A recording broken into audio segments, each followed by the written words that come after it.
Assalamualaikum warahmatullahi wabarakatuh. Perkenalkan, saya Silaptisa Sabila Harfi, NIM 180421101. Baiklah, kali ini saya akan menjelaskan terkait materi sosialisme ekonomi, Karl Marx dan Karl Polanyi dalam perbandingan. Langsung masuk pada pembahasan.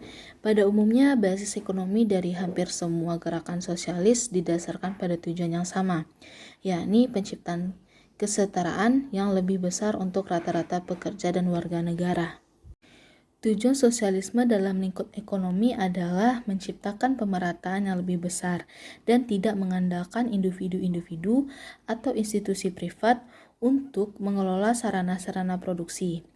Ada banyak fase dalam berbagai upaya sosialis, dari kaum utopian sampai Marxian. Walaupun mayoritas gerakan sosialisme awal diasosiasikan dengan perlawanan terhadap kapitalisme, masih ada juga pemikiran lain yang tidak mempertentangkan keduanya, bahkan menganggap sosialisme sebagai kebutuhan. Contohnya dalam Ideas dan Opinions, sebuah kumpulan esai dari salah satu pemikir terkemuka dunia, karya Albert Einstein, sosialisme bukan hanya untuk alternatif politik dan ekonomi dari kapitalisme, melainkan suatu kebutuhan yang pasti. Isu terkemuka dalam studi-studi tentang sosialisme ekonomi Marxian menyangkut juga teori nilai tenaga kerja, yang menegaskan bahwa nilai sebuah produk atau layanan tidak diasosiasikan dengan biaya, melainkan dengan jumlah kerja yang dihabiskan untuk produksi. Teori lain tentang sosialisme ekonomi datang dari aliran Fabian. Pada tahun 1884, Fabian Society didirikan di Inggris dengan tujuan menghasilkan suatu masyarakat sosialis dengan sarana debat intelektual, publikasi buku dan pamflet, serta penyerapan ide-ide sosialis ke dalam universitas, pers, lembaga pemerintah, dan partai politik. Kelompok Fabian memusatkan perhatiannya untuk meyakinkan kelompok kecil orang yang memenuhi dua kualifikasi. Yang pertama, orang-orang tersebut secara permanen mempunyai pengaruh dalam kehidupan masyarakat demi keberhasilan dan pemanfaatan. Lalu yang kedua, mereka harus bersiap dan bertindak wajar sehingga sekelompok Fabian tidak dianggap sebagai kaum ekstremis.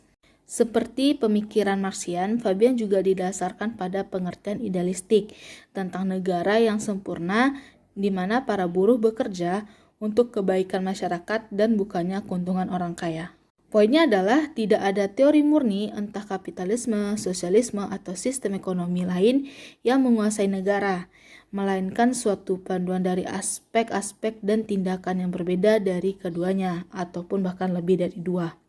Oleh karena itu, konsep sosialisme ekonomi harus dilihat bukan sebagai suatu konsep ideologis murni yang punya tujuan sendiri, melainkan suatu gerakan etis yang menginginkan agar ekonomi menjadi alat untuk kesejahteraan dan kebaikan bersama. Masuk pada pembahasan Marx dan Polanyi dari beberapa perbandingan. Walaupun sama-sama berbicara tentang sosialisme ekonomi, Marx dan Polanyi seringkali dipertentangkan. Ini berikut beberapa perbandingannya. Yang pertama, fictitious commodity dan commodity fetishism. Bagi Marx, kapitalisme didirikan oleh komodifikasi tenaga kerja yang menurut kategori tenaga kerja diuraikan dari manusia. Dalam Marx, komodifikasi tenaga kerja melandasi teori dan keseluruhan analisis tentang tenaga kerja. Sementara Polanyi menekankan pentingnya baik uang maupun tanah yang diperlakukan sebagai komoditi.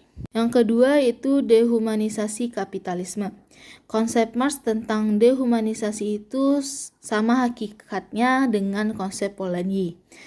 Walaupun Polanyi mempertahankan pemahaman ini berdasarkan data antropologis, sementara perhatian Marx pada dasar filosofis. Dengan kata lain, keduanya konsep itu komplementer bukan saling menggantikan. Lalu yang ketiga itu human nature dan materialisme historis. Konsep tentang human nature dan materialis historis dalam Marx itu sebenarnya tidak terlalu berbeda dengan pandangan Polanyi.